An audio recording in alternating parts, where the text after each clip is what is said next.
This is the Surly Grognards for September 19th, 2016.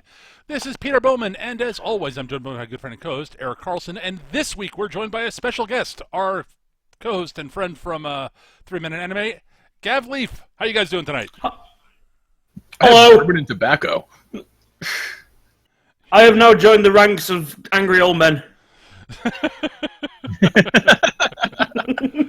We will now bitch about games for an hour and a half. Yes. Probably. So yeah, this week, I thought Eric and I hadn't done a show on tabletop wargaming in a while, and then it occurred to me that Gav plays tabletop wargames, and might be interesting to bring in on this conversation. Yes. You see, you say play. I play tabletop war games the same way that people that need oxygen, need the fucking hospital. That one ran away from me. I give it about 15 minutes before it devolves into Gav and me arguing over which is better, Warhammer 40k or War Machine. You give it that long? Well, clearly War Machine's better. It's got steam-powered robots. Leave it for the show. Leave it for the show. Well, the show's going, so... The show's going, dude. Right then! At any rate... See, I know you're gonna spoil your own argument, because you might have steam-powered robots, but you ain't got orcs. No, we've got Trollkin, which are like hyper-orcs. Orcs. And pig monsters with cybernetic Frankenstein pig monsters, which behave a lot like orcs. Yeah. So, yeah, all three of us at one point or another have played a bunch of Games Workshop's games. So we have that in common. Yes. Yeah, I mean, let's face it.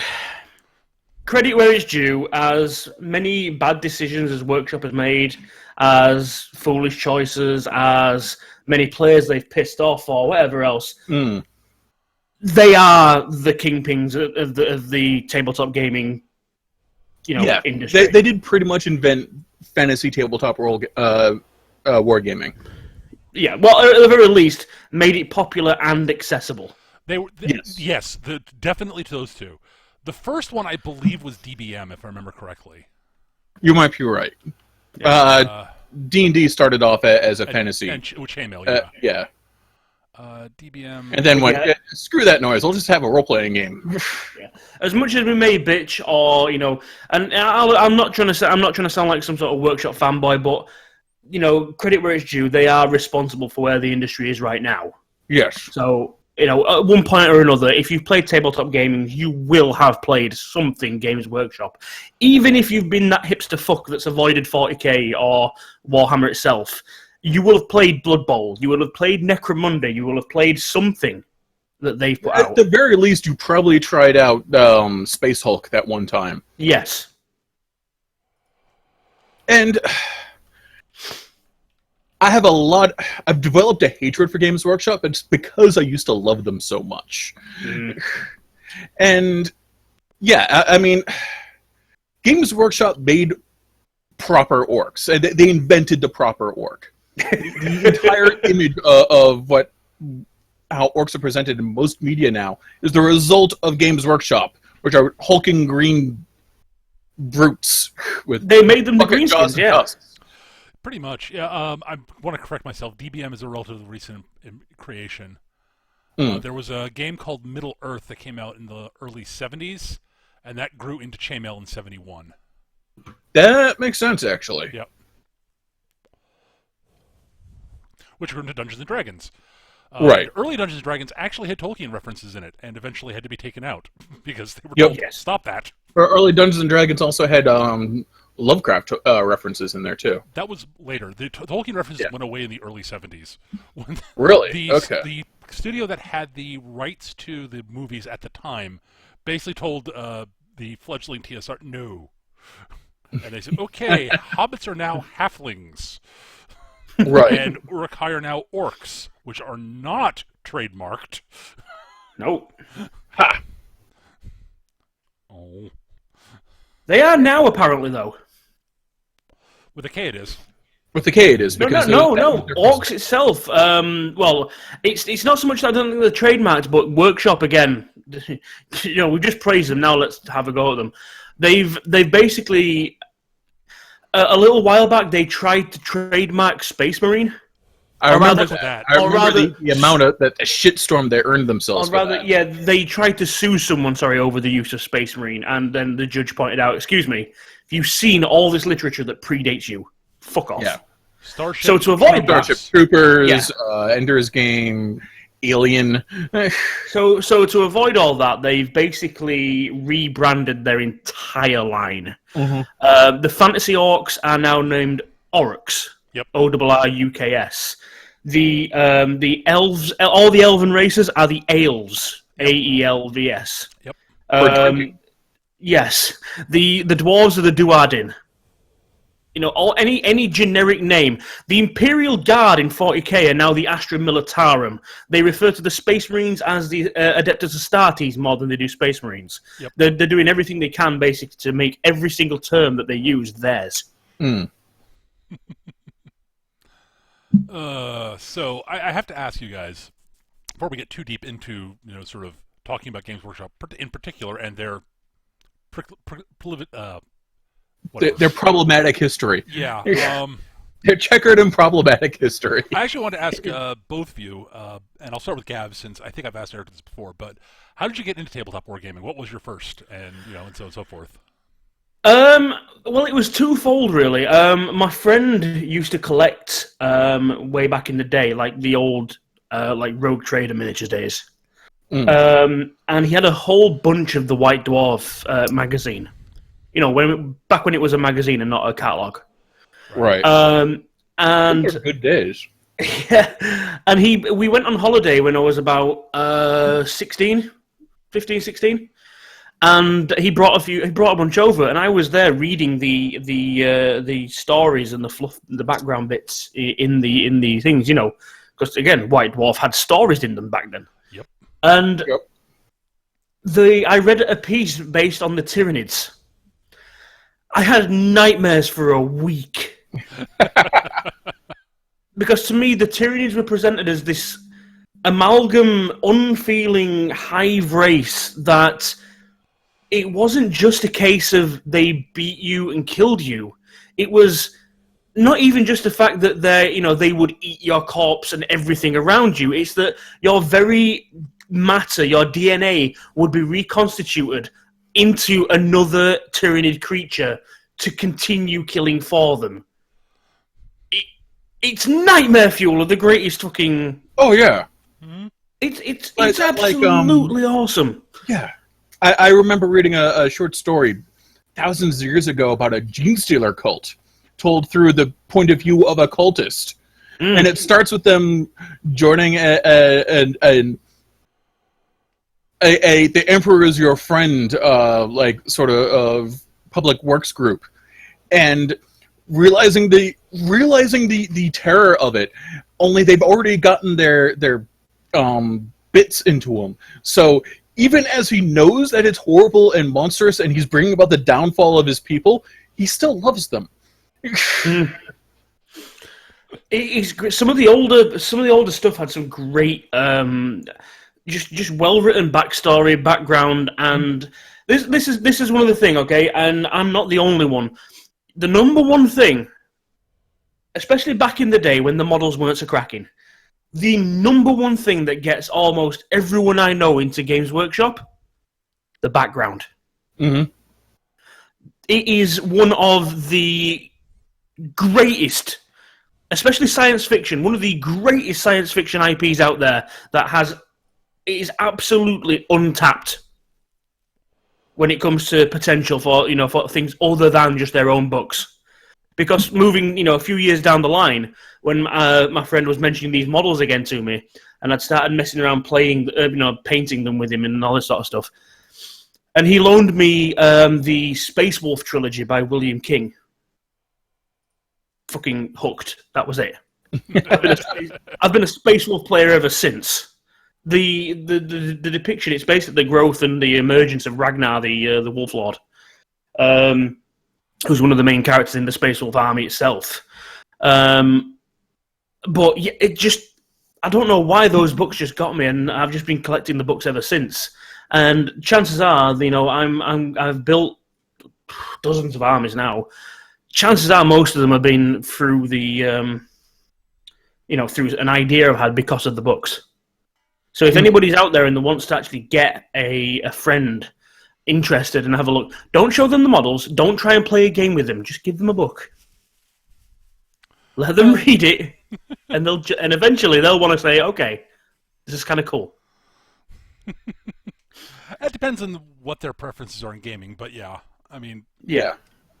I freely admit I got into tabletop gaming through BattleTech actually, and honestly, it was there's a game I can play with these little miniatures of giant robots, and they blow each other up. Okay, sure. Twist my arm. No. And I admit. Yes. Sorry. Just the thing. The little caveat at the end of that is the thing about tabletop wargaming. Okay, the number one rule about tabletop wargaming. Yes, you are playing with toy soldiers. Oh, yes. God, yeah. Accept it. Never Move on. ever forget the fact that you were playing with toy soldiers. There is a wonderful, wonderful old war game, miniatures war game that was published ages ago. I don't know if it's still available. Called Fuzzy Heroes, which is brilliant. Which is designed. The way it works is it doesn't have its own figures. You use whatever action figures, stuffed animals, what have you. And it's got rules for figuring out what those figures' attacks and abilities are based on their size, their coloration, and natural weapons and such on them. That's cool.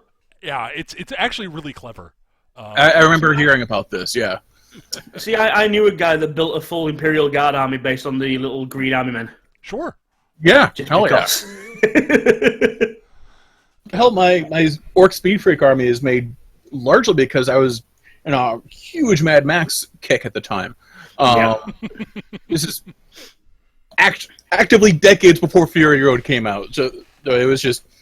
I caught it on TV, bought the DVDs, and just rewatched them 3 times. And it's like, I'm going to make an orc army with motorcycles and buggies and trucks filled with angry guys. And that's the other thing Workshop do well. As much as they're bitches about their own IP, or at the very least they were, there are influences with huge air quotes of other things everywhere in their armies. So if you see something, Tyranids are straight up like xenomorphs. Yeah, Tyranids are xenomorphs. The Terminator are in there in the Necrons.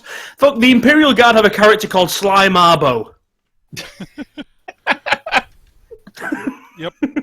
Well, I remember there was a special character you could hire for your Necromunda gang named Mad Donna. Yep. I remember her. Yep, I remember Madonna. Yeah. But they had and obviously the Space Marines were heavily influenced by by Starship Troopers. I mean. Yep. Heavily. Heavily. Yeah, as I said, I got in through miniatures wargaming through BattleTech, and the 2 games I played the most at about the time is I started playing BattleTech, and then another friend of mine in high school, my friend Sam, actually introduced me to, because I'm a gigantic, unshockingly as we covered last week, I'm a gigantic Star Trek fan. And he had this game that he had that he liked a lot called Starfleet Battles, which I've mentioned before. Yep. And he mentioned this game existed. It was it was a war game based around flying Star Trek ships and blowing each other up. And I'm like, really? Tell me more. Yes, often have I wished to take away that that pesky Federation side of things with the whole peace-loving thing. I just want space battles. Yeah, I mean, I'm a giant space battle. Klingons all the time, forever. Klingons. So yeah, I got pretty big into Starfleet Battles for a long while, and a lot of the war games I played early on were much like Starfleet Battles, based around hex maps and counters. I've played a ton of those. Some of them are Starfleet Battles is definitely on the complicated end of things, shall we say? Just a wee bit. Just a wee bit. I've played that. I played Battles is one that would be fucking amazing computerized. It would help a lot. I played that. I played a little bit of Advanced Squad Leader, which is less record keeping than Starfleet Battles, but probably more complex.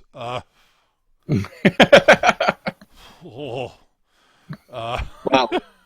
More complex than Starfleet battles. Well, but less record keeping, which is probably my biggest problem with it. Yeah, well, it's the big thing about it is it's because it's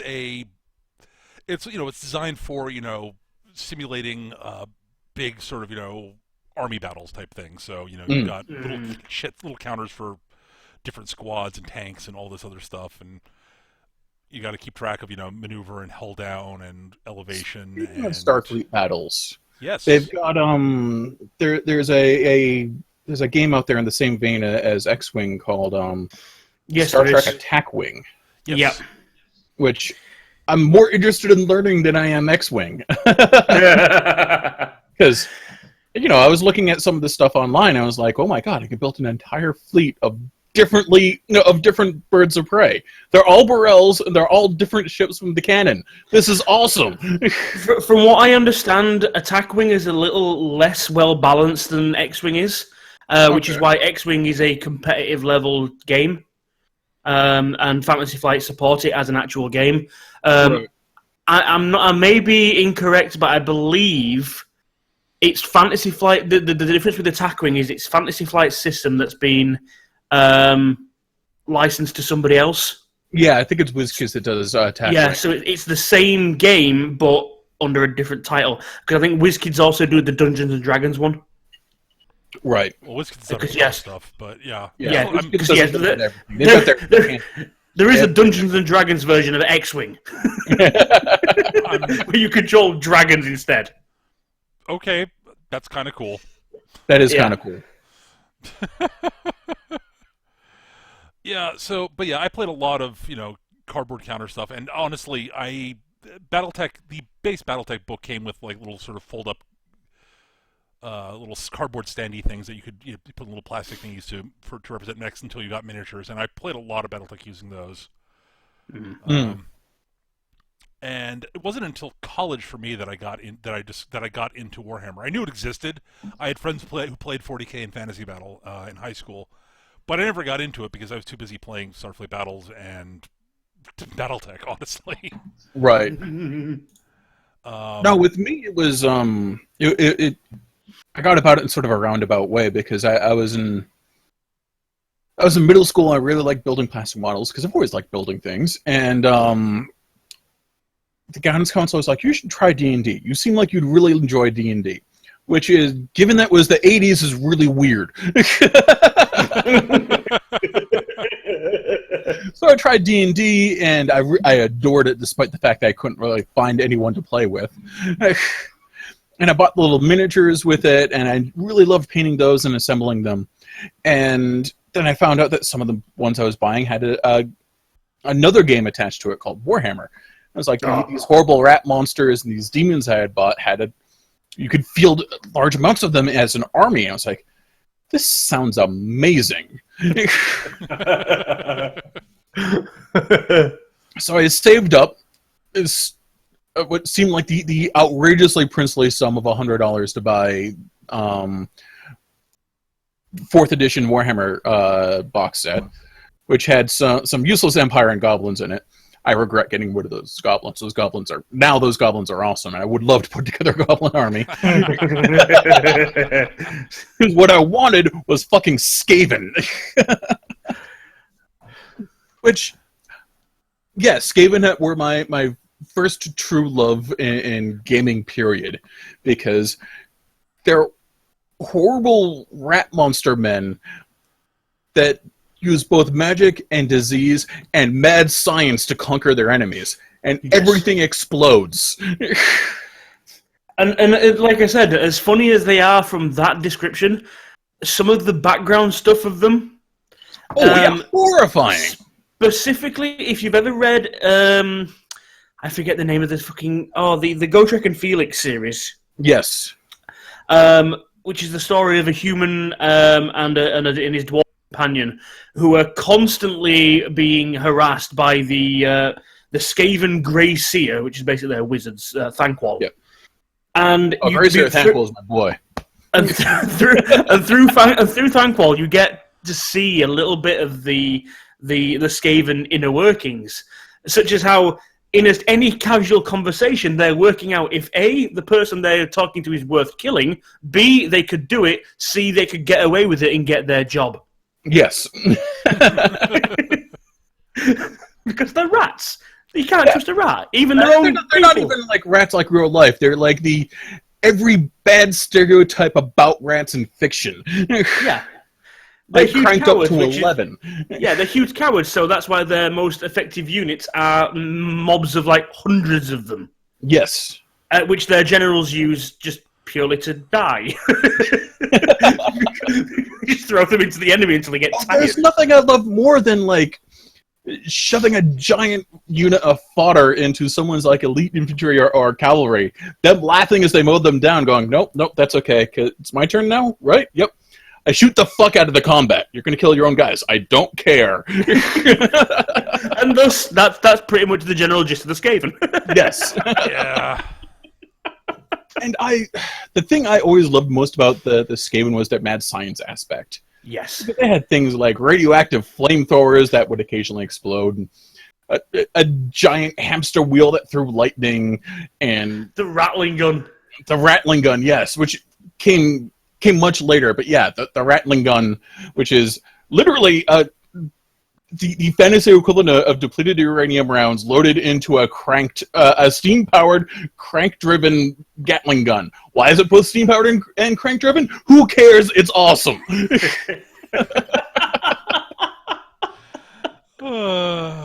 And I always Clan Mulder was my favorite Skaven Skaven clan, because the Skaven I think that's one of the things I liked about the Skaven as well. They managed a lot of the armies tend to be a little bit. Well, not even that. The again, Workshop with their background are very good at this. Right. Just because you're playing this army, if you want to, you can play completely different to, a dozen other people's army of that same type. Right. For a lot of them. Like for Skaven, for example, you've got, like you said, Clan Molder that do all the all the weird genetic mutation stuff. genetic mutations, mad science, and you've got Clan Pestilence who do all the plague stuff, because obviously rats and plagues. Right. They're basically Nurgle worshippers. You've got the ones that specialize in the magic. You've got the ones that specialize magic and the weird steampunk tech. Yeah. And then you've got the ones that specialize in just masses of fucking bodies. There's you've got all these different options in every single army. Yep. And that's one of the things I loved about Skaven, was this big mashup and having a big core of rat ogres and giant rats. And later on, the Hell Pit Abomination came out, and I was like, this is my favorite thing ever. Oh, it's really overpowered. Who cares? I'm going to use it all the time anyway. It is literally an abomination. It's got too many heads. I will call it Fluffy. And the description of the Hell Pit Abomination is great. It's a giant fucking like sandworm with like limbs and heads glued onto it, and giant mechanical bits whose jobs are not really clear, but we know they work. And it sort of like undulates and crawls and slithers and up forward, and then just sort of, you roll on a chart. What's it do? It eats something. It just sort of falls over on the enemy unit. It does something. And this is the point that I make. It's like, if you take the unit itself, ignore what it actually does on the battlefield, in a mechanical sense, and look at the unit, the design of the unit, and the effort that went into actually coming up with this unit. It's not just been put in there because the army needed a gap, had a gap that needed filling. It's been put in there to A, yes, to fill that gap, but then B, here's the reason why. Yes. Well, any good wargame will do that. Yes. Here's what it adds to the army as a whole, not just because we need a unit that does this. Right.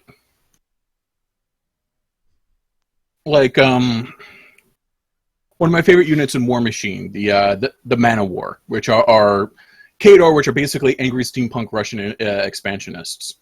They don't have a lot of resources needed to make the brains for their steam robots.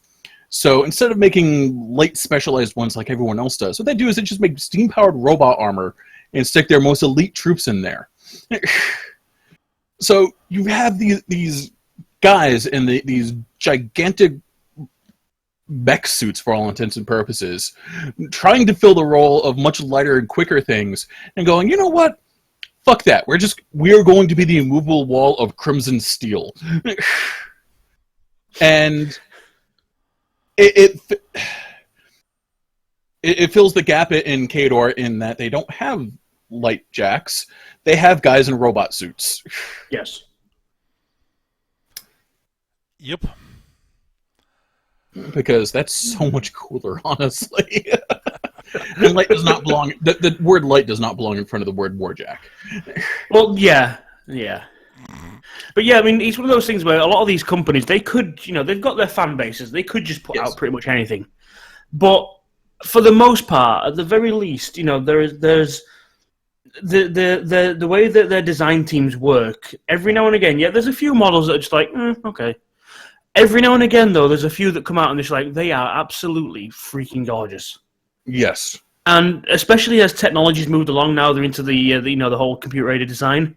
Even just basic plastics. Games Workshop have abandoned their whole metal line now. Oh, Games Workshop is for all the shit I give Games Workshop, and I give them a lot of shit. They have always been on the cutting edge of tech for producing miniatures. Their models are always gorgeous. Sometimes goofy, sometimes fucking stupid. Yes. But always really technically well done. Just avoid the fine cast. Yeah. No shit. Anything spindly like a staff or a weapon and on one of their fine cast miniatures, it will break. Yeah. Undoubtedly. Well, Finecast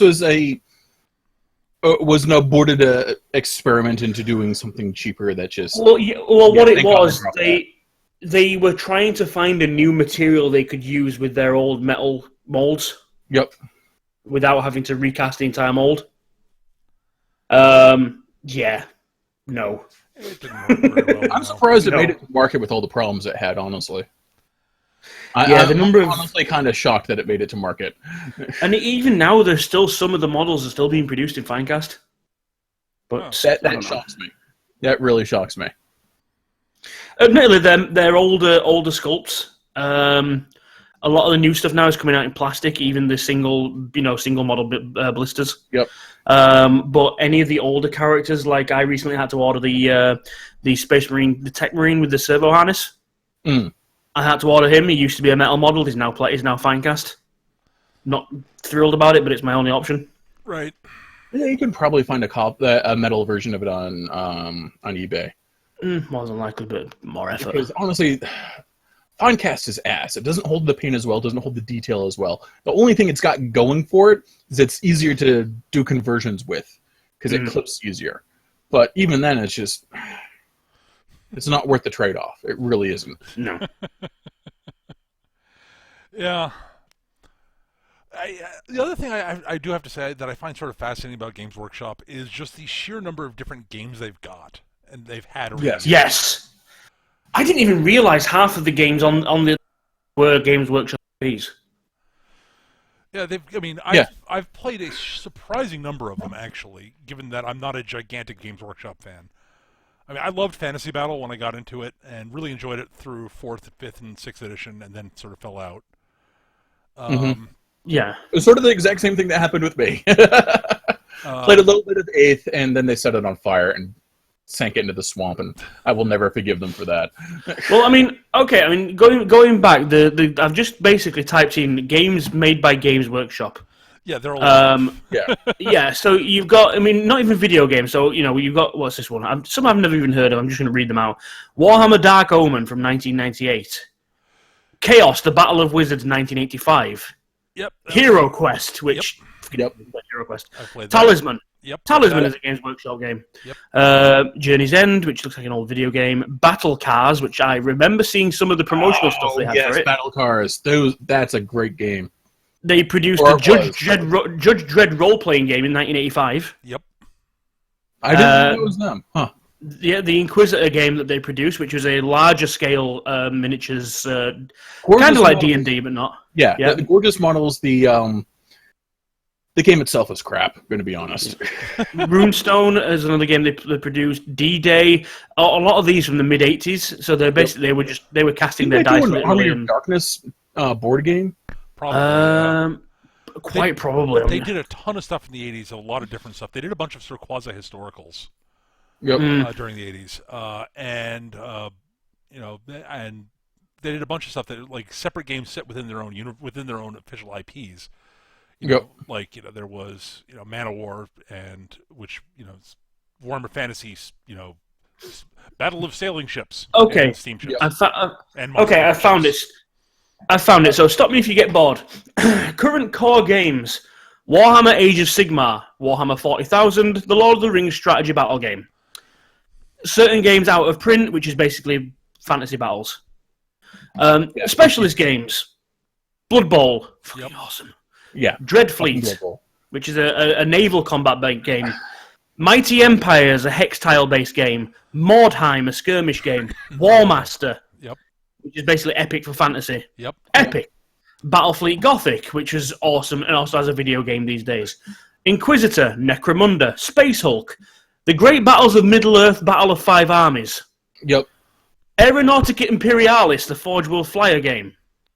Hero Quest, Advanced Hero Quest, Crunch, which is a simplified version of Blood Bowl, Manowar, Mighty Warriors, Warhammer Quest, Adeptus Titanicus, Advanced Space Crusade, Bombers over the Sulphur River.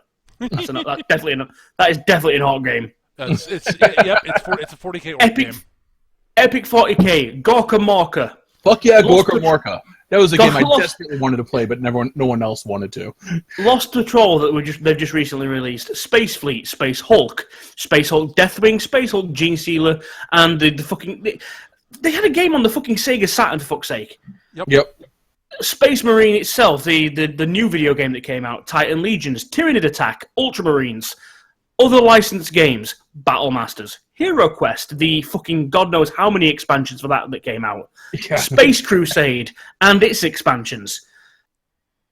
On top of that, I remember that. That's just the games that are mentioned. On top of that, you've got out of role playing games that they made. So Dark Heresy.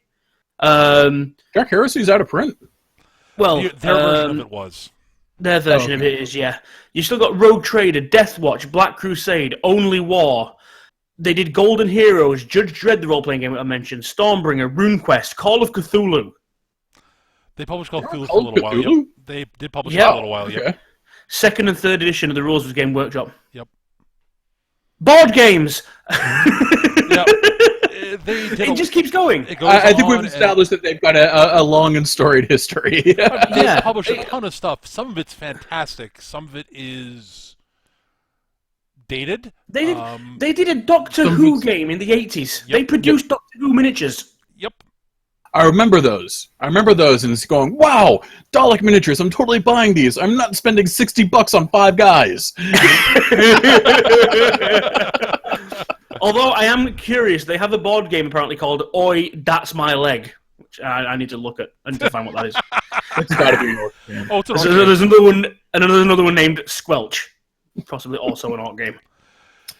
Yeah, I've played a surprising number of those. I've not bought a lot of them, but I've tried. I've played I will say this. I played a lot of different tabletop games, tabletop board games over the years. Not all of which most of which have been things other people I knew owned, and I've tried it out with them. So I mean, interesting enough, the first Games Workshop game I actually played that was a tabletop board game that wasn't a board game was Necromunda. I guess you could sort of quasi count Hero Quest, but I count that as more of a board game than a board game. Yeah. But yeah, Necromunda was the first one I played. I had started buying some fantasy battle figs, but I was buying them mostly to use them for D&D. D&D, yeah. Yeah. Yep. Because I'm a game master, so I was like, ooh, I could buy some orcs, these cool orc models. I can use them for special orc characters and stuff. That'd be neat. And I knew there was a game attached. But I was like, whatever. And I'd be like, ooh, and then friends of mine were starting to play Necromunda, and I'm like, okay, this is a Games Workshop game that I could get into without, having to sell a kidney. I mean, that's an exaggeration, obviously, but I was like, yeah, I could get into Necromunda for $30. Okay. Because I knew people had the rules. I didn't have to buy the rules myself. I just had to buy a gang. Yep. So I did. Yeah. And then after that, I eventually got several people who were playing Necromunda also played Fantasy Battle, and I was like, well, I've got a bunch of orc stuff. I can get into an orc army over time. And so I remember my friend Peter Shaw and I ended up splitting we ended up splitting the 4th edition starter set. Because if I remember correctly, the 4th ed starter set was High Elves versus Orcs. I think was it Black Moon Pass or something like that, It was just it was just Warhammer Fantasy Battle 4th edition. Yeah, right. The base set. They weren't it naming them at that point. It was High Elves versus Goblins specifically. Right.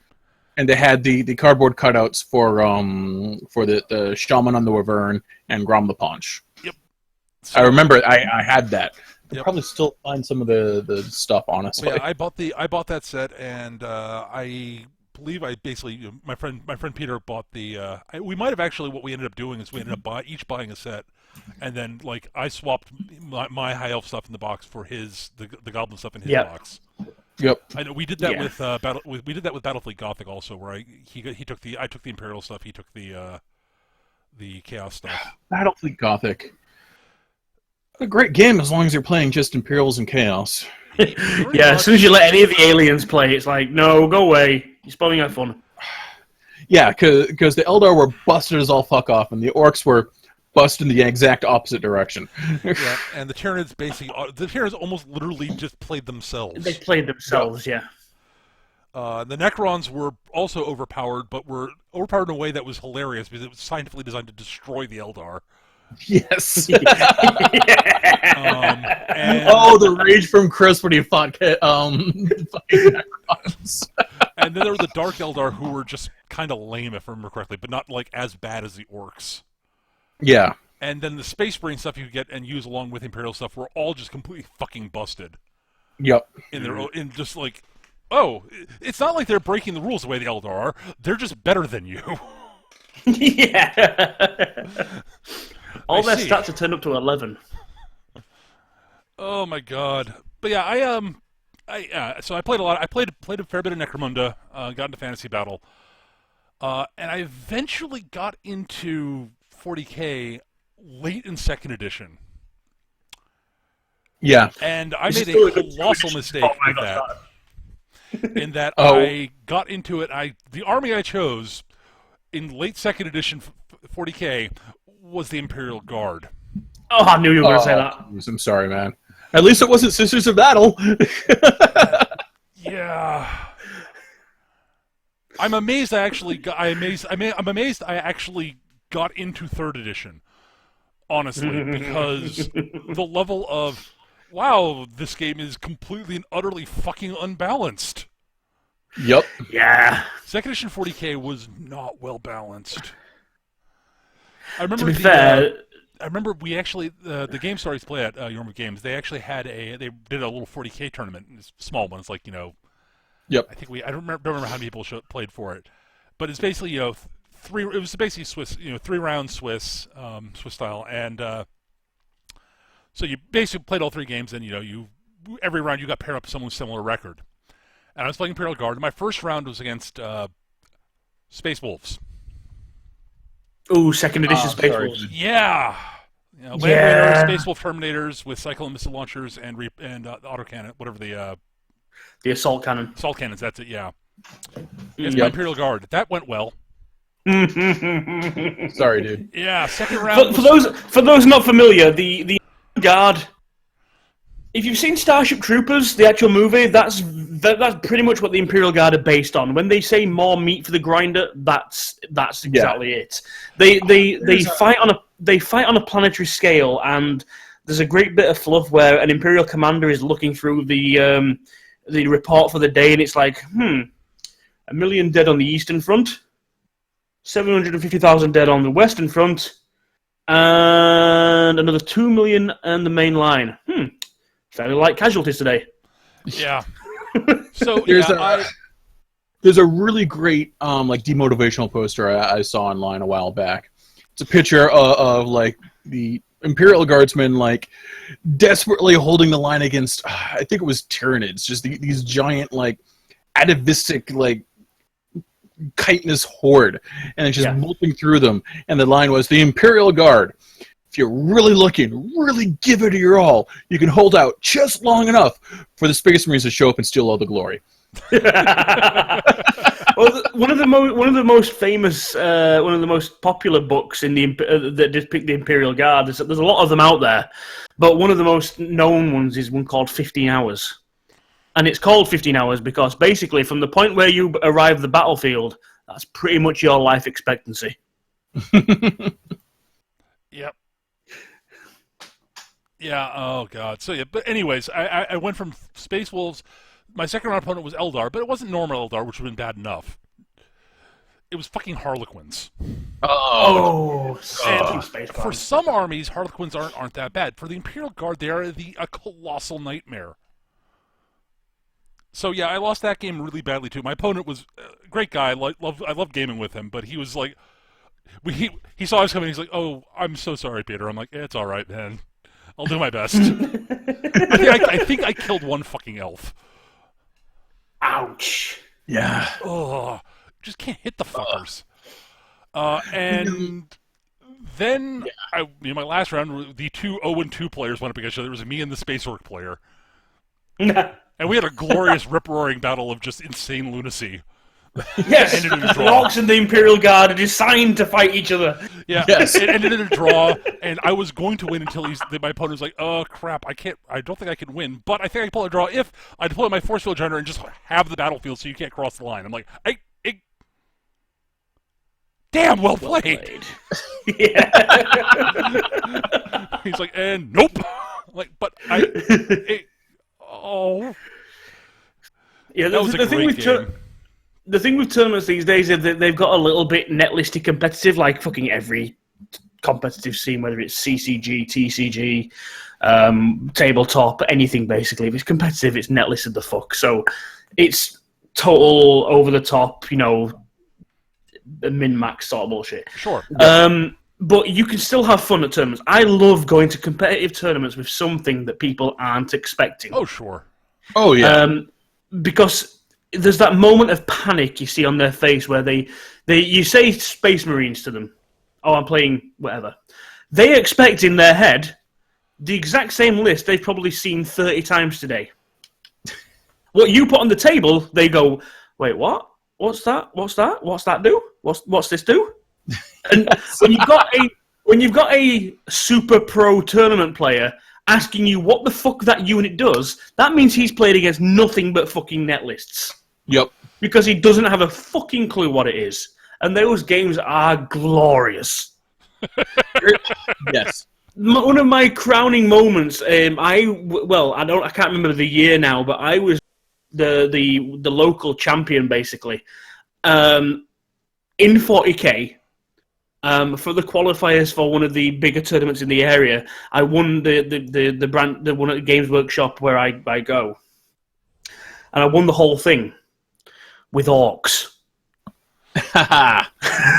because I took a list. No one was playing orcs at the time. I was the only orc player there, and I took a list that no one was expecting. And I knew this. I knew the sort of. I played the meta. I always, whatever I'm playing, I always try. I look at the meta and I say, right, how can I beat that? And even that, I don't take min-maxed armies. I take what's fun. But Yes. It also happens to be what's fun is 30 looter boys.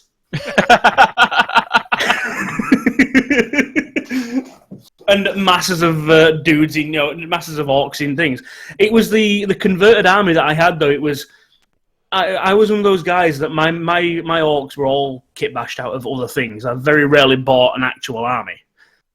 The actual models, because some of the orc models in the early range were they weren't great. Yeah. So, for example, my Goofy and not in the good way, kind of. yeah, my 2 orc dreadnoughts converted out of Tyranids. My orcs were biomechs. They looted Tyranids. Anyone could do it, it'd be the orcs. Yeah, I had Mecha Carnifex and basically the legs of a hive tyrant with a sentinel body on top. Those are my Elk Dreadnoughts. And that's one of the things I loved about orcs. I started out with actually Chaos Space Marines, specifically Noise Marines. Built the entire army out of Noise Marines. It sucked balls 90% of the time, but every once in a while it had a matchup where it just owned people. And I remember I was going through a year-long losing streak with these guys, with my Noise Marines, way back in 2nd edition. And I started playing at the aforementioned Your Move Games. And one of the regular players there, a good friend of both mine and Peter's, Chris, had this Eldar army. It was the Flying Eldar army. It was all jet bikes and Falcon grav tanks. It was all about like hit and run, pop up, and everything. I was like, I know how to fight this. My entire army goes on Overwatch. Chris looks at me and goes, what? My army's on Overwatch, which means I get to shoot in his movement phase if he moves into my line of sight. And Chris goes, I don't know how to deal with this. That's okay. I'm not sure how to deal with you otherwise. But yeah, I mean, that's the thing. You see, if you're willing to, if you're a competitive type like myself, again, I'm not a net lister. I'm not a super competitive douche, but I like competitive gaming. Yes, it adds that little bit of extra for me. If you can go to that sort of environment, put up with the fucking neckbeards, and just have fun, that you'll find a group of people there that will have fun with you. Like, there was one of my first tournaments that I went to. There's a group of guys that visit, or at least back then they did. They went to all the tournaments in the area, and they won most of them because there were so many of them. They were over half the fucking tournament. Right. And I played a couple of them, and one of the games I lost, only just, but I lost. But it was the most talked about game of the day because it was my Space Wolf pack leader who I'd converted up with his own written backstory and everything. This is the thing you can do with I created a character and customized him and gave him a backstory. His whole left hand,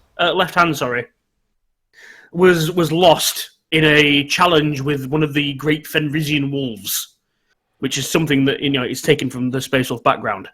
Right. And so he's Tyr. You made Tyr.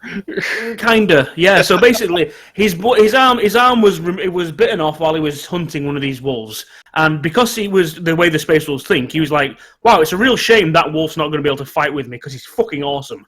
So I had its head made into a power fist. Yeah, awesome. So sorry, yeah, sorry. so it's Tyr. It's Tyr. So basically, he's running around with a wolf head as his power fist. And he gets into, just because of the way the combat went, he gets into single combat with a Khorne Bloodthirster. And because of the way the posing and everything else, yeah, he took down the Bloodthirster one-on-one by punching it in the balls. Oh, I remember back in 3rd edition when I started my Mad Max Speed Freak army. We had this one guy who also did all the tournaments. English guy, weirdly enough, named Peter something. Peter Underwood. Peter Underwood, yes. And he had the gorgeously converted Tyranid army, which went up against my Kit Bash Speed Freaks. And I remember he went to the Grand Tournament one year, and he came back. He had won. He felt awesome. It did great. And he, first thing he did is walked up to him and go, Eric, fighting your Speed Freaks totally prepared me for the new thing. By the way, it's Rhino Rush, and it's not as good as Speed Freaks. Fucking birth of Rhino Rush. Pete Underwood apparently, he looked at someone. The new thing everyone had figured out was really good was Blood Angels and Rhinos, and he was like, I know how to deal with this. They're not as fast as Eric's Speed Freaks, and yeah, this is cake.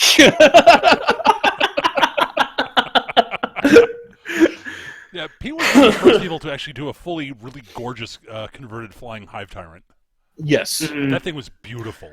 That thing was I tried great. to convert one out of an old forest, an old fantasy forest dragon, but yeah, the flying Hive Tyrant was like... I think he used the wings from the exact same dragon, actually. Yeah, he did.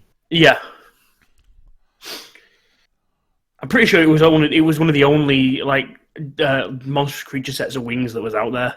Yeah. If I remember correctly, I think even the fucking old demon princes used to use those wings. It was a common wing set. It was a pretty common module they had for their winged critters. Yeah. But yeah, I remember all those third edition games that went on. Just Pete Underwood and all the.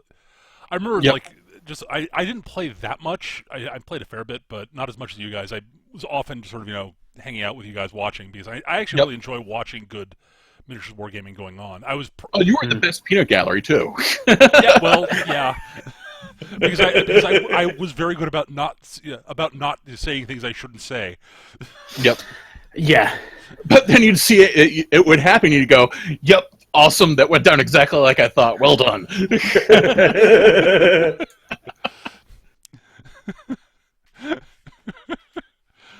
Oh God, there's some wonderful just moments. I mean, that's the thing about tabletop wargaming. You can just get these wonderful moments that you just sort of stare and go, "Oh God, wow." Yeah. I mean, most of most of my better moments were from either War Machine or from Babylon 5 Wars, which is like a less detailed Starfleet battles for Babylon 5. So you're right. Starfleet battles really works best in like one ship on one ship.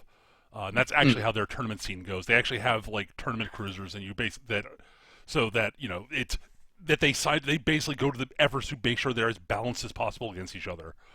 So it comes out purely to player skill, which is actually kind of I respect the crap out of that. Awesome, yeah.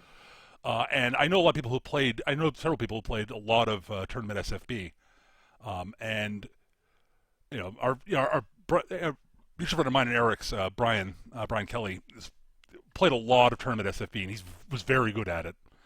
And he mentioned like it would wipe him out mentally because it's just it required that much mental effort to actually do it because you've got one ship to keep track of, but you're keeping track of all this different stuff, and you got to like positioning is so crucial and timing maneuvers and such. It's at any rate. But we played a lot. I played a lot of Babylon 5 Wars with Brian and a bunch of my other friends, and I know there's a bunch of times I'd be playing Bab 5 Wars and there'd be people playing 40K, and I'd be keeping an eye on that too. But I know Eric and I had a bunch of I think we had like a series of like 3 or 4 games in a row that were like tooth and nails in War Machine. Oh yes. Oh, absolutely. Holy crap. My Signar versus his Khador, just like which sort of made me wonder why you never came to like the tournaments with us back in Mark 1, because then we could have won both the Signar prizes. We had a group of people that would play War Machine against each other all the time. And 4 of us would always go to the tournaments. It just happened that each of us played one of each of the 4 major factions. and similar to Gav, we'd show up with stuff that was completely just not part of other people's metas. Like, I show up with my Khador and everyone expects an infantry swarm. No, I'm running Karchev and nothing but Jacks. Screw you. Or I'm running Butcher Prime. No one uses Butcher Prime in a tournament in Mark 1. Why would you do that? Because Butcher is awesome, and he's my friend. Well, I can tell you why I didn't go to the tournaments, Eric. Part of it was just not always easy for me to get to them, but also the other part is unlike you two, I actually am not a big fan of competitive gaming in general. Part of that is because, by nature, I'm kind of a hyper-competitive asshole. Yeah.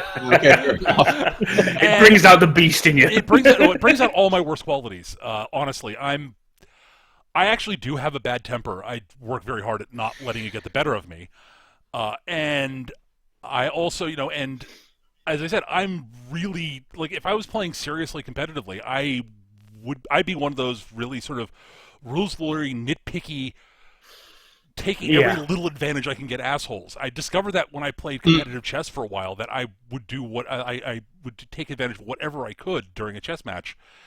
And I found myself doing that in just casual games against my friends, and I'm like, okay, I don't think I'll ever be good enough at competitive chess to actually, get anywhere in it.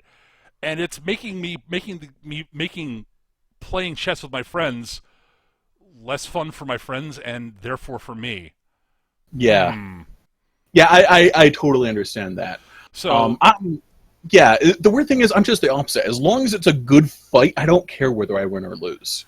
I remember at a couple tournaments, like usual Swiss style thing with tiebreakers by strength of schedule, and a couple times the organizer who had started to recognize our crew because we'd show up and take everyone's toys. and I was the most even-tempered of them, and he'd be like, "Listen, you've already got the Kador thing locked down, and your friend's going to win. One of your friends is going to win overall champion. Do you mind playing against this kid?" "No, fine. I'm fine with playing against the kid. That's cool." Yeah, honestly, I'm while I massively prefer winning, and I try to keep that sort of side of me in check when I'm playing casually. Right. As long as there's nothing on the line, I'm usually okay with it. As long as I'm a fairly decent loser when there's nothing on the line for the most part. Right. Mm-hmm. And I did go to a couple of War Machine tournaments with you guys.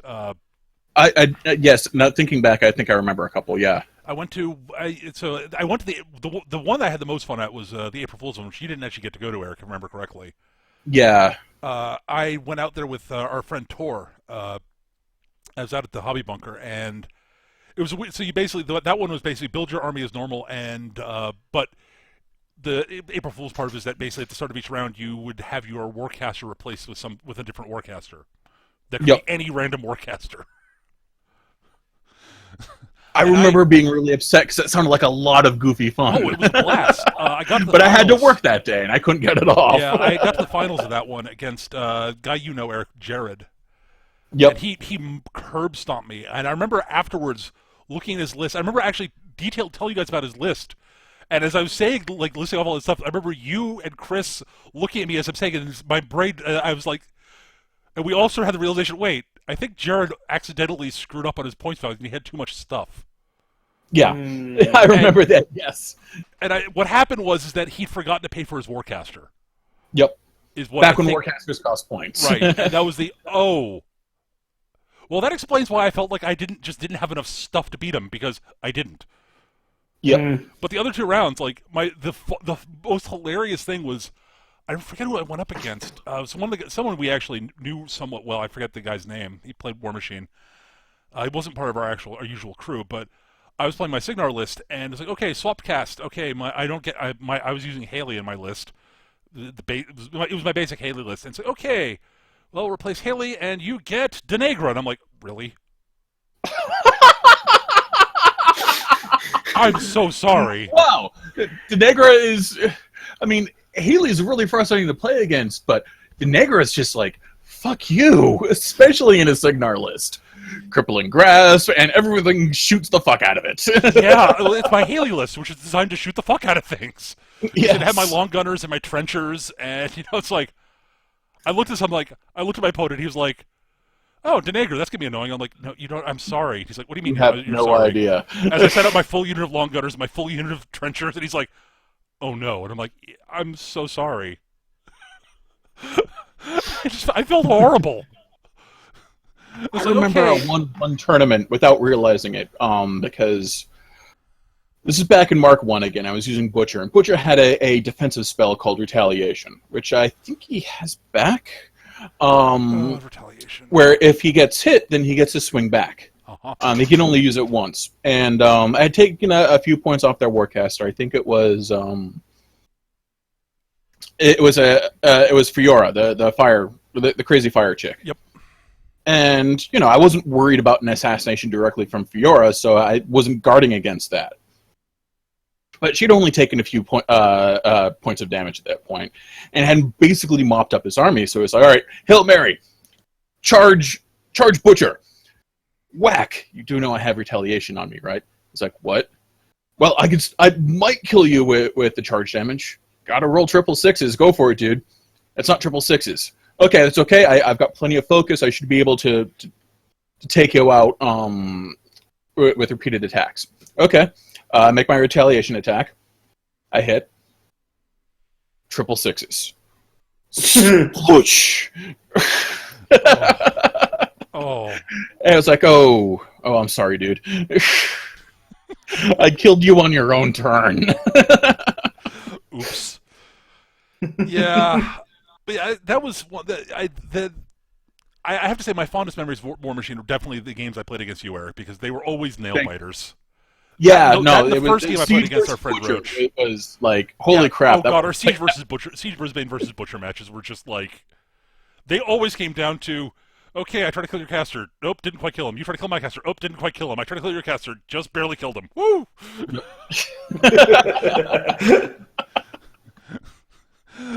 The best one for me was the one where it's like, okay, you set up a maneuver, you're like, okay, you had this beautiful position. I'm like, Eric, did you forget about Foxhole? And you're like, I just remember your face, and you're like, no. Fuck. Foxhole, Breach, rocket launcher, long gunners. Oh, crap, I didn't kill him. Fuck! Butcher comes slamming in, and you drop Charge. Siege to Time. You drop me to 1. Yes, it was because I like rolled I rolled double ones on like 3 attacks. It's just like, and I sat there going, okay, Siege starts slamming you with his hammer. You're just like, no. Son of a bitch. I have to say, probably my favorite loss is actually against Tor. Oh God. Because Our friend, I have to say, our friend Tor played Menoth, and one of the Menoth warjacks, I forget the name of it, but it's a heavy warjack with a big spear with a special ability called Critical Pitch. If it critical hits on it, it gets to throw you in a random direction, in a direction, as long as it's got line of sight. So I'm doing my thing. It's fairly early on in the game. We're sort of feeling each other out, and I see he's left his Guardian. That's what it's called. I see he left his Guardian vulnerable, and I could take it out with Butcher without fear of retribution with his other stuff. So I charge in there with Butcher, and I take a big chunk out of it, but don't quite kill it. I'm like, whatever. That thing can't kill Butcher. It's mathematically impossible at this point. And I can pull him back and heal up while the rest of my army plays interference. Not a big deal. So the next round, he attacks the Guardian attacks Butcher. Gets a critical hit with the spear on the first attack. And goes, I'm throwing him over here. Over where? Into the middle of my zealots. Are you sure you want to do that? Yes, because now you're knocked down and they can't miss. I have a dozen of them. They all have fire bombs. Oh. So there's just this image of like this 7.5 foot tall bald Russian flying through the air, landing flat on his ass, surrounded by crazy Bedouins with hand grenades, sort of gently placing them in his lap before backing off. Boom, boom, boom, boom, boom, boom, boom. You see, one thing I've noticed as well, if you're noticing, a lot of our little stories here, especially the best ones, are always when we've lost. Oh yeah. That's the one thing I like about tabletop gaming. If you don't take it too seriously, then it is just a fantastic sort of, most of my social circle, most of my friends are the guys that I met at workshop. I stopped hanging around with the guys that I used to hang around with from school, started going to workshop, and my entire social circle just changed. It became a thing where we came down, played a few games, had a laugh. Yeah, and that's one of the great things I love about tabletop wargaming. Is I've met some really weird, awesome people through that. Yeah. I would agree with that. I went to art school, so I mean, that's how we met, Eric. I mean, yeah, that's exactly how we met. We met playing 40K, second edition. I met you through Chris. Yep. Whom I met separately from meeting Roach, because I met Roach through Necromunda. Thing is, I met Chris through Roach, who I met at school, where I was sitting there talking about art, and then I noticed that he had a 40K book in his bag. I was like, "You play 40K?" He's like, "I play 40K. I also play 40K. You should meet my roommate. He plays 40K."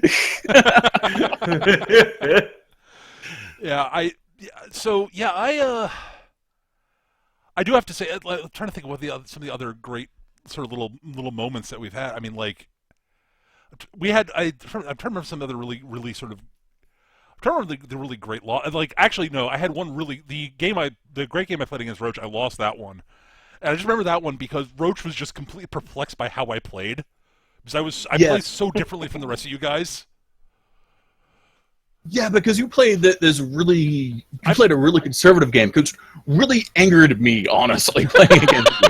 But in a good way. Like, stop being so conservative. I need to grind you to pieces. Well, I played Counterpunch almost entirely.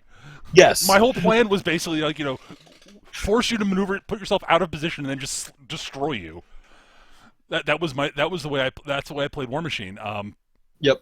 And the models I liked best in the game were a lot of the shooty types, and that meant I couldn't go fully aggressive because Right.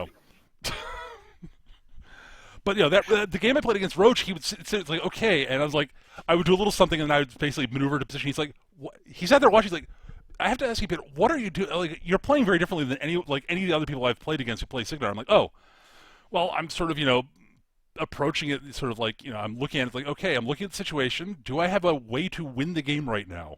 No. All right, I will whittle down my opponent and get myself into a position where they can't kill me next turn. Or the turn after. Put myself in as good a position where they can't do much back to me. And they're just like, he's like, that's really smart. I'm like, well, it makes sense to me. Well, it's... yeah, and it... Because the crew he played with was Tor, who would always take the stupid risk in case it paid off, which it did more often than it should. Jay, who always had a plan, Right. and me, who was just the grinding juggernaut of steel. It's like, Right. Can I win right now? No. Advance. Can I win right now? No. Advance. Can I charge? Yes. Is it a bad idea? Don't care.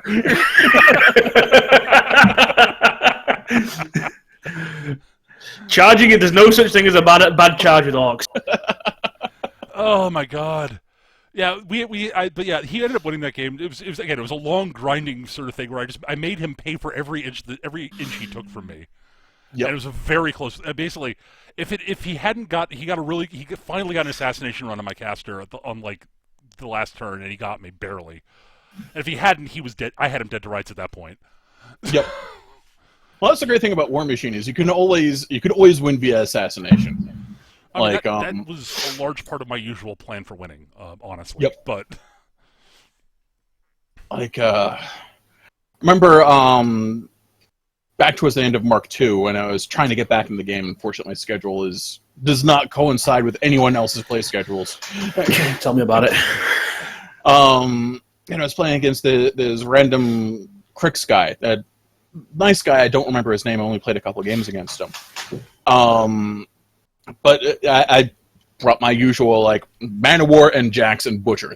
That's my army, and I ground up his army like I did in Mark I. And it comes down to the end where he's just got his colossal, the giant mechanical octopus that Crix has, and his Warcaster. I'm like, Hail Mary on the Warcaster, just missed my charge range. Oh well. But Butcher's well protected. I'm going to kill that Colossal next turn because it's knee-deep in Mana War, and then it's just Asphyxia's hanging in the wind. And that one Bane Thrall that I don't have to worry about, it can't hurt me. That was my mistake. That Bane Thrall could hurt me. You know why that Bane Thrall could hurt me? Because it could debuff my armor by standing next to me.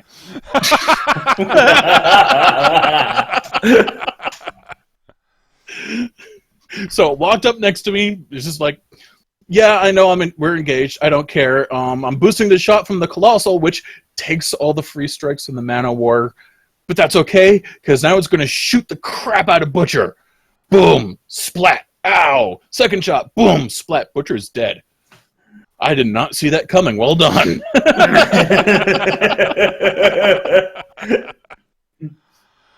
oh my god. I will say this. I mentioned when I mentioned Babylon 5 Wars, I played a lot of it, but I didn't ever play I actually ran a bunch of sort of tournaments for my group of people who played it because they were interested in doing that. So I figured, what the hell? I'll take the burden on administrating it because right. And it meant that I got to watch all the games, which I enjoyed. Yeah. Oh my god! I'm just remembering a bunch of those. I remember actually helping my friend Brian. He designed the list for it, and he actually asked me to play a game against him, sort of tournament fleet against him to practice, just to get a feel for it. I'm like, yeah, sure. And so I threw together I threw together a Minbari list that I would a Minbari list I thought would be an effective tournament list, and it would have been. Right. And the game was effectively lost on turn one, but it wasn't technically lost. And I had a couple opportunities to pull it out, but I basically it came down to we spent before the game even started, before we actually started moving our ships and anything, is allocating our electronic warfare points. And I'm sitting here going, it was entirely a game of, okay, Brian knows that if I go all offensive, I basically can't help but hit. Right. Which means Brian knows that, which means that if he goes, that he might go all offensive to try to score some damage on me. But if he does that, then it means I can go mostly defensive and just tag him, and then I'm still likely to hit him. He'll have no chance of hitting me. But I know Brian knows that. So I know he knows. He knows. I know. It was literally this. We both were doing this mentally. It turned out for about 15, 20 minutes, and we finally came to our solutions. And I guessed wrong. And so the horrifying thing about it is that despite guessing wrong, I still had better than 60% odds on my big guns hitting at long range. Right. Because that's what the Minbari do. They hit at long range. They have the best electronic warfare in the game of the younger races. So I was like, okay, fine. And so I did a lot of damage, but Brian maneuvered properly, so he took the shot on the right part of the ship I was shooting at. And I rolled fairly poorly for damage. Not the worst ever, but just badly enough that I didn't even cripple the ship I was shooting at. And I mauled it, but I didn't kill it. You didn't cripple it. I didn't completely you didn't hurt cripple the it. part that you needed to hurt. Yeah. Yeah. And then so basically I spent the next several turns basically because I had to wait for my guns to recharge. So I spent the next couple of turns basically turtling up, playing defense, and doing what I could, and making Brian pay for every point of damage he did to me. And he ended up winning because I just could not. The problem with the Minbari is they have the best long range guns. Their ships are tough as nails and hard to kill. They're very expensive point wise. So I had 3 ships to his 8. Right. So I'm like, I ended up killing 3 or 4 of his ships, but he eventually got my flagship and mauled one of my other 2, and I'm like, yeah, that was after. I was like, yep, at this point I can't win the match. But it was one of those fights that was just it was this beautiful, just sort of mental chess match of just trying, both of us trying desperately to keep certain ships out of certain firing arcs, and oh my god, we ended up both writing up a battle report for our group just from our point of view, and it was astonishing at how much we were when we look back at our sort of analysis, and we're like, yeah, I knew that Peter was probably going to do this, but then I knew that he knew that, so it's it was a really cool, tough game. And Brian actually told me later that he actually got, if I remember correctly, Brian mentioned that prep work really shook down a lot of the things he needed to know for his fleet. And made the game he played against someone playing Minbari with a slightly different list. But he gave him the sort of feel for exactly what numbers he needed to aim for in terms of where he needed his EW levels. That makes sense. That's awesome. It was a really good prep game for him. And the other thing about that the one of my favorite games in that tournament was watching the Minbari player in that one up against my friend Peter Shaw, who was trying out Pakmara fleet his first time he flew it, and the number of things Peter learned about how the Pakmara worked, because he'd never really flown a Pakmara fleet before that.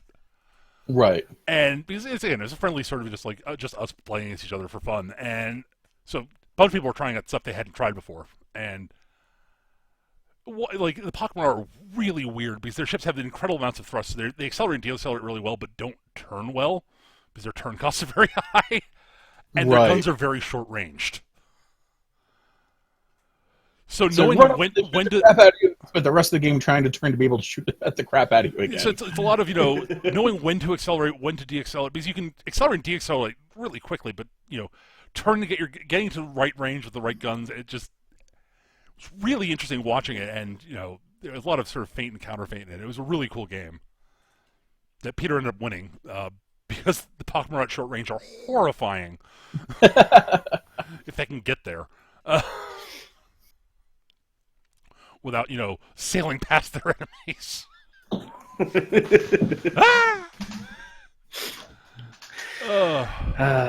But yeah, you touched on another point there as well that tabletop. Again, it leads into a lot of other things. So I know people that do, they'll play a game and they'll write it up as a battle report. Mm-hmm. And not just in I did this, I rolled these dice. It's no, it's an actual proper. They'll basically do a full fictional, like as if it was an end of war sort of report. Right. A lot of people will do that, and I mean, like I say, half of my armies that I have, if it's one that I've built because I've got an idea for a theme, I'll guarantee you that army's got a full written backstory. I've got a full Chaos army, 40k, and 2 Space Marine armies with their own background written out and fully fleshed out. When Games Workshop do every now and again when they do them, the big global campaigns that they used to do, I'd be writing the battle reports and submitting them to Workshop because they take the bare results, but they'd ask you, what happened in this game, and I'd fill that out. And that's one of the reasons I like to write. I'm not a very good writer. But I used to do the whole written role-playing game things on message boards. Right. So any chance I get to flex that writing muscle, and yeah, that's something that the whole thing can do for you as well. But at the end of the day, the main thing to realize with this with the entire hobby of tabletop gaming, whether it's something like Workshop where you need to spend a couple of $100 or dollars on a full army. Something like War Machine, where you can just play with a few large, jacks and all the rest of it, or even something like X-Wing, where everything comes pre-painted, pre-made, and everything's it's just there, ready to go. Well, okay, maybe less so with X-Wing, but some people I know do conversions on them. But that first time, I will say, if you've never played tabletop gaming, that first time you go to either, even if it's just a casual event, but especially if it's a tournament, and you show up and you put all your fully painted, fully completed, finished army on the board, every single time, without fail, if it's a new army, the first time that army hits the board, that's like a cool little feeling for me. I like that. Oh yeah. I love seeing like that thin red line of heavy steel, or that those growling ramshackle vehicles for my speed freaks, or the smoke belching Frankenstein pig monsters. I mean, it's great stuff, and these cinematic moments. Like, you have to keep an open imagination in any war game, but some of the best moments are just outright would be beautiful action set pieces in a movie as they play out in your mind. Well, I'm going to say that's the thing. I fucking buys these is just 2 models positioned next to each other and dice on the table. Exactly, but if you can go on YouTube now. I guarantee you find battle reports. Oh yeah, and whether you're watching it in real life or watching it on YouTube, or playing the game yourself, if you're invested in what's going on, then these aren't miniatures on the table. They're not just dice being thrown. You can see the battle going on. Oh, yeah. You get into the story of the battle. It's not just a case of, I'm going to throw as many dice as I can at this thing and see what happens. These are orcs, looter boys that can't hit for shit, but are firing so many bullets that, by sheer law of averages, something's going to get hit, and these Imperial Guardsmen are hunkered down in cover, and they're basically hoping they get a chance to return fire in a moment once this fusillade is finished. You get invested, and it's one of those things. And like I said, I'm not a painter. I hate painting, just because it's not my skill set. I love building. I hate painting. And I've got probably about 6 armies at the moment because I'm still an active collector. I haven't played in nearly long enough. I just don't get a chance. But I still collect. I've been collecting, what I consider tournament level, my sort of tournament level army. I build up to 1850 points in Warhammer, in 40k. And I've been collecting those sort of level armies and building them up and writing lists. And I can lose myself for an entire evening with a couple of rule books working out a list. And then I'll buy it and I'll collect it. And then it'll be there, finished, and it just then sits somewhere until I can either get a game or I can be asked to paint. And generally the only time I'll paint is if I'm getting a bit ashamed of showing up with bare plastic and my opponents have all got beautifully painted models, or if I know I'm going to a tournament, because tournaments require paint. But yeah, generally I just hate the painting part of it. But I love, because of that, because I hate it, I love the whole, when I actually do get a fully painted army up and running, all ready to go, ready to hit the table, and that first time it hits the table against an opponent, I'm just like, yes, okay, here we go. Yeah, I actively enjoy painting, but I hate the prep work and setup for it. I don't have enough space just to leave it out, so I don't have to do that. So, yeah, I've got a lot of models that I'm currently looking at on my desk right now that have been bare metal. Fucking Old Witch of Kador. This model has got to be 10 years old. Yeah, runabout. Bare metal. Yeah. I've even bothered to prime the old bitch. I've got some of the old pewter miniatures that have turned dark. They've turned black themselves just because of the of the fucking wear and tear of just being starting to do that. Yep. The wear and tear of being exposed to air. It's out of its blister pack. Or this friggin' Manowar Covenant that I've been meaning to convert into a less goofy pose for probably another 10 years. He's sitting there, he's waiting for me to do it. The parts are all laid out around him.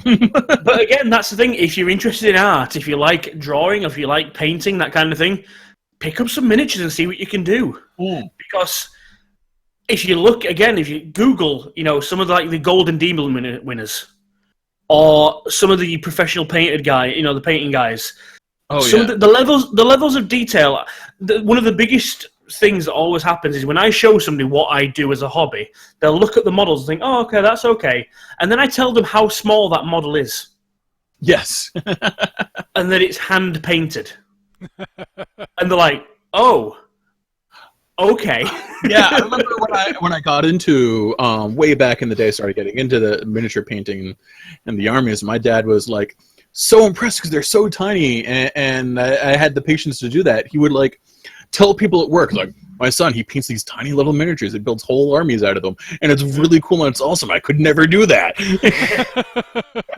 I think I've had the same conversation with both my parents. Yeah.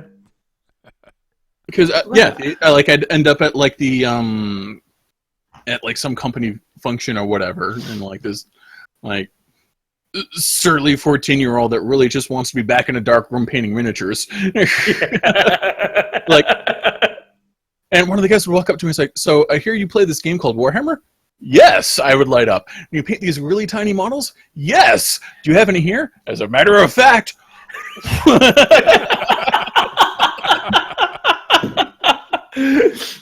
And I mean, this 50-year-old guy, in business casual, going, "And you painted this?" I was I'm 14. That it looks like crap by my standards now, and he's like, "Yeah, wow." See, this is the thing, right? And it's a rule I think that applies even with the older fellas. If you give them an Airfix kit, that's it. You just lock them in a room for a day and they're done. Yeah. The model kit is a great fucking equalizer in society. You might say that, it's toy soldiers, all the rest of it. It's oh yeah, it is. I am playing with toy soldiers. Here's a kit. They'll be like, "What's this? Space Marines? I've got to build these together." Yeah. Where's the glue? I need a file, a hacksaw, and some super glue. Where is it? Yeah.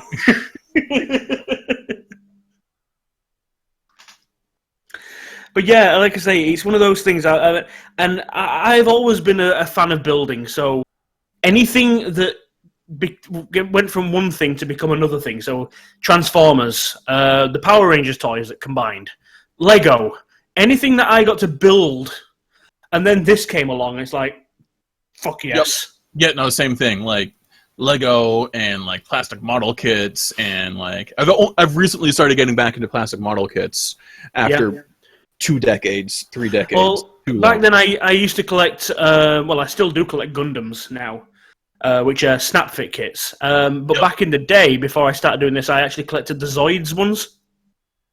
Oh yeah, I remember those. The wind-up ones that were around for a while, and that was like my literal precursor directly into miniatures wargaming. Basically, it was that when I started realizing that I could do kits, because I'd looked at things like Airfix and that kind of stuff before, and always avoided it because I didn't want to bother with glue and all the rest of it. But then, like I say, I got with friends with people who did it already, and I can do this. I can't paint for shit, but I can do this. Because I was never good at the technical, the careful brush, and then I discovered inks. Yeah, holy shit! Washes and inks and all that shit just totally changed my with miniature painting. I will spray paint you one color. I will ink you another color. Oh, look, detail. Yes. Yeah. Yeah, for me, the magical one is discovering dry brushing. Yep. Dry brushing too. Yeah. Oh my god. It's like, oh, that's how you do that. Oh, Yeah. That's how you get all those details. Oh, That's a great idea. Why didn't I think of that? I distinctly remember reading about dry brushing in a White Dwarf and going, why didn't I think of that? Yeah. If you are interested, the Games Workshop have just started doing a. This is a thing that's really surprising. I've been mentioning it to you guys. Games Workshop for the longest time have been seen as a bit.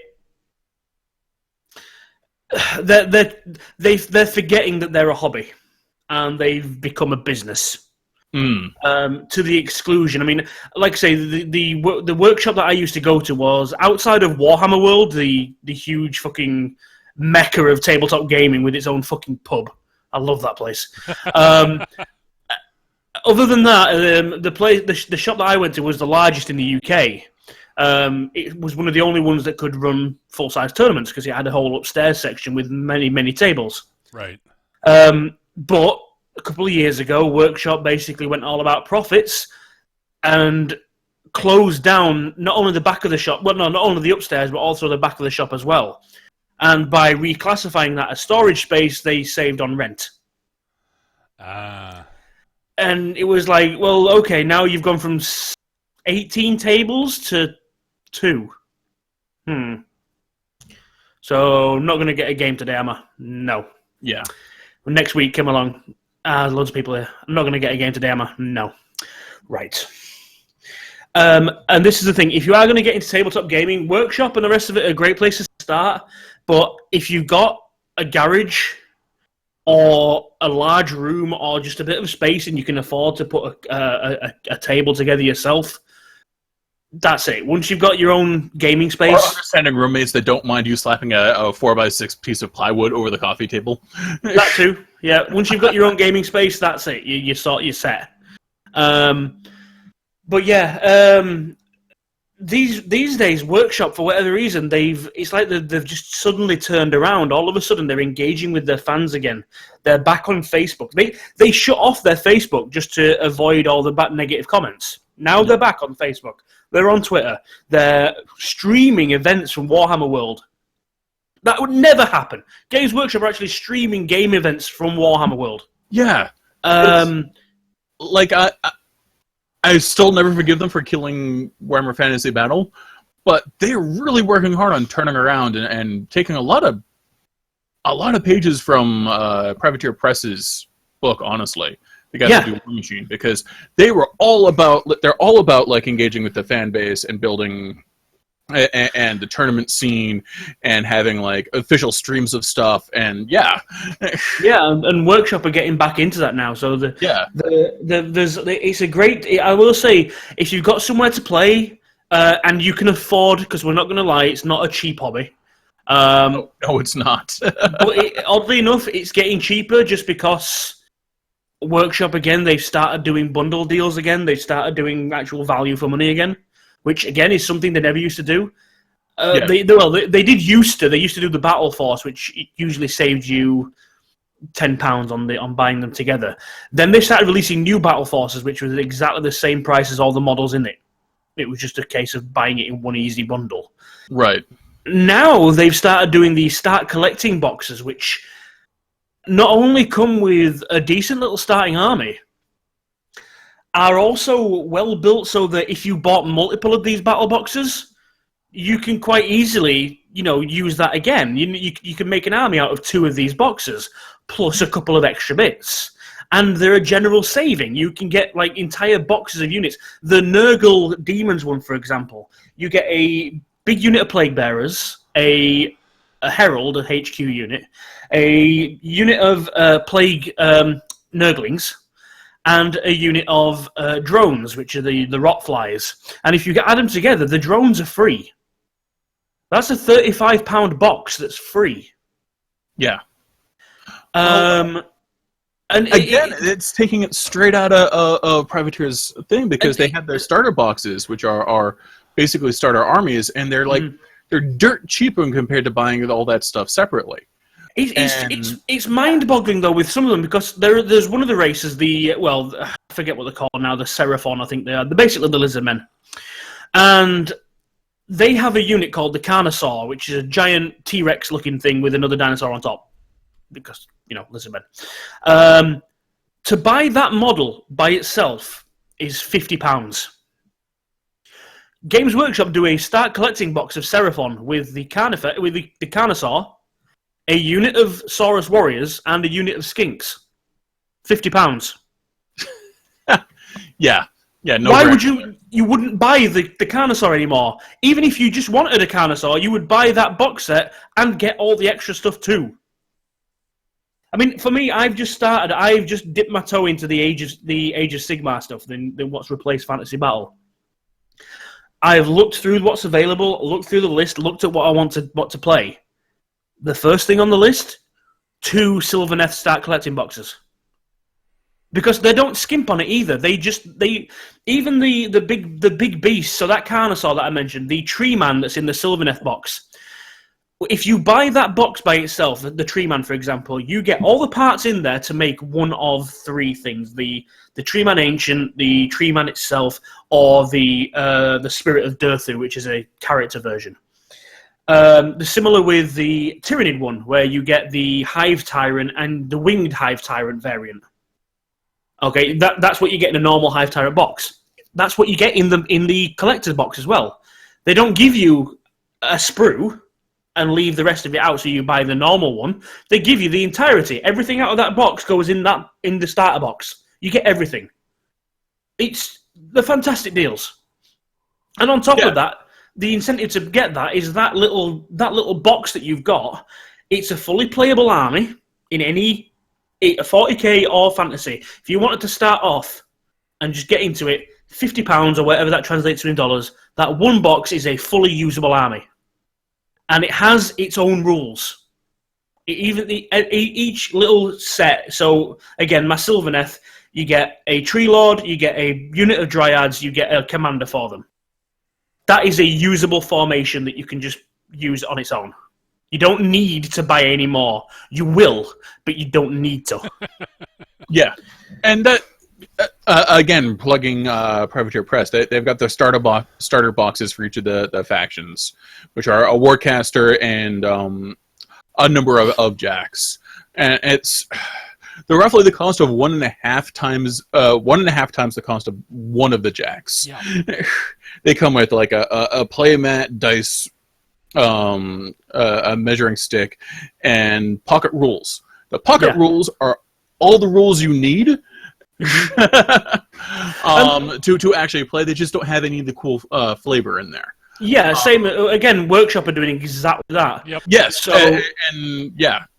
Again, the Start Collecting boxes are if you want a specific army. You still need to buy the books and everything.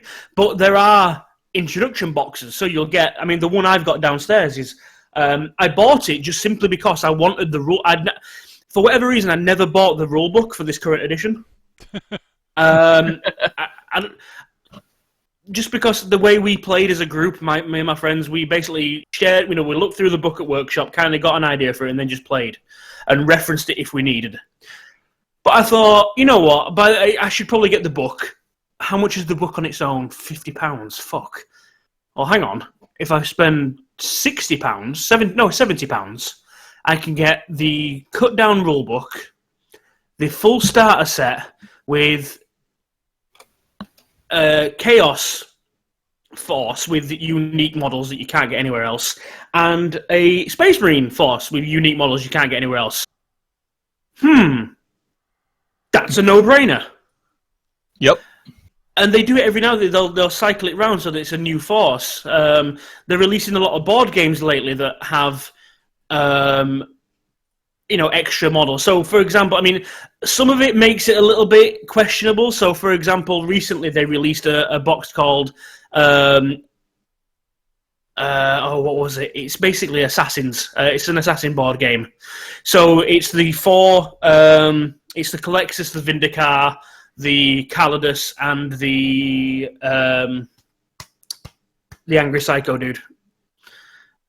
Right. Called. I know who you're talking about. Yeah, but basically it's the four face and the scissor hands. Eversaw. That's him, the Eversaw. So it's the four assassins on a standalone board game where they infiltrate it's kind of like almost like a Hero Quest kind of, where they have missions and they work through, and because of that, you get Chaos Cultists, you get, again, unique to that box, Chaos Marines, a Chaos Lord, and a few other bits and bobs all thrown in. That box set is £80. The assassins themselves, and this is the bit I hate, the assassins themselves are £20 for a single plastic miniature. Yeah. Yes, that's the one thing. Games Workshop are not cheap. No. In any way. But every now and again, they release something that is a bundle. So basically, for the same price of buying all those four assassins on their own, you get that entire box set with the game and all the Chaos miniatures with it. Yep. If I can give anyone one piece of advice when it comes to tabletop gaming, the models might interest you, okay? If you want to buy something, get a start collecting box like this, regardless of what system you want to play. If they've got a start collecting box and something interests you, start with that, okay? But first and foremost, buy the books. Work out what you want to play. I have so many miniatures from back in the day when I bought them because they looked cool, and they have never seen the table. I bought a freaking Land Raider because I thought it would be awesome, and then I realized I didn't like how it played. It was too slow for me. It was just not the style that I wanted. I infantry on the ground. I didn't like transports, and like I said, back then that was like a £35-40 model. Never seen the table. And right. I've probably wasted so much money doing that. Yep. But yeah, just make sure. I always recommend buy the books, work out an army, and see what you want to play before you start collecting. Yep. No, absolutely. That goes for any game, honestly. Yeah. Any game. And don't worry about what the internet says is good. Just buy what you think is cool and you want to play with. Yes. Back in Mark II War Machine, Manowar sucked. The internet told me that they sucked. They were terrible. I didn't care. I used them all the fucking time because they're guys in robot suits.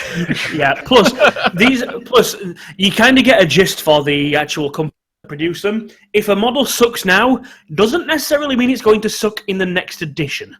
This is true. And if it's really awesome now, it's probably due for a nerf. Yes, because it's the nature of the business. Eventually, they will. They will make it out. If there's something that's always been awesome, eventually it will become less awesome, and something that was crap will all of a sudden be really good. Generally, if it's got a brand new model. Because they're still a business, and they want to sell their models. Yep. So eventually Games something Workshop will is come much good. Worse about that, or at least they used to be. I don't know if they are now. But they were notorious for that kind of shit and pricing their stuff based on how good it was on the table. And, yes, unfortunately, they still do a little bit of that. Yeah. And that was one of the things that drove me away from Games Workshop. And that.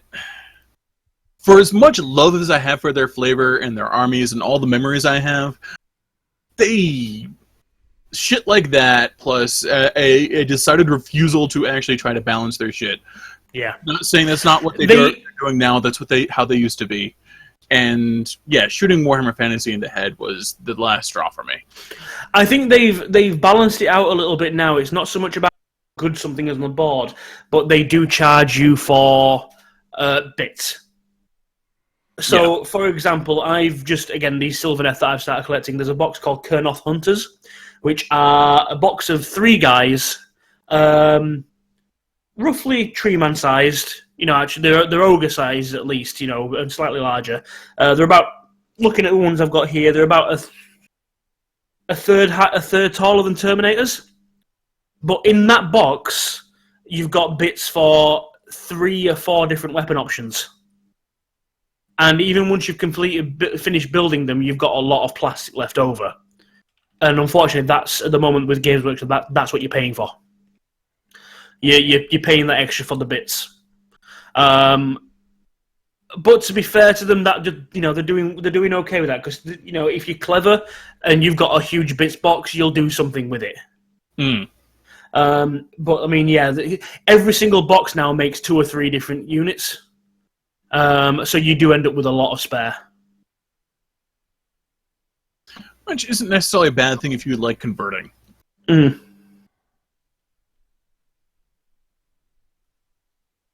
But we've been going on for this for like 2 hours. I was about to say, we should probably wrap things up about here. I could keep going all day on this. Well, yes. I think we both could, but the problem is I need to eat food, and I have lots of things to do. Yep. Anywho, guys, thank you so much for listening. I hope everybody had a good time tonight. Thank you for joining us, Gav. We really appreciate you joining us for this episode. It was a lot of fun. No problem. We record the show Monday nights at roughly 7 p.m. Eastern here on hitbox.tv/mecha-gm. Normally leave time at the end of each episode for viewer questions. We didn't get to them this week for obvious reasons. But if you do want to fire us questions, our email address is surlygrognards@yahoo.com, surlygrognards@yahoo.com. Or you could post them in the comments on YouTube. I tweet out when the show's going to go live. My Twitter handle's @MechaGM. Also, if you've got feedback for us, ways we can make the show better, things we could do better, tips and whatever. Or if we love constructive feedback, please send it to us. Email address, comments, what have you. Also, if you've got show topic suggestions, we love getting those. Please send them to us. Yeah, those are great. A, it means that we can spend less time thinking about what we're going to be talking about, and B, it means we're talking about what you want to hear us talk about. Yeah. Otherwise, you get me back and I rant for another 2 hours about just whatever's on my mind. Right. Anywho, guys, that's going to do it for this week. Thank you so much for watching. Thanks again to Gav, and I'll see you guys next time. Take care, everybody. Bye, humans. Bye-bye.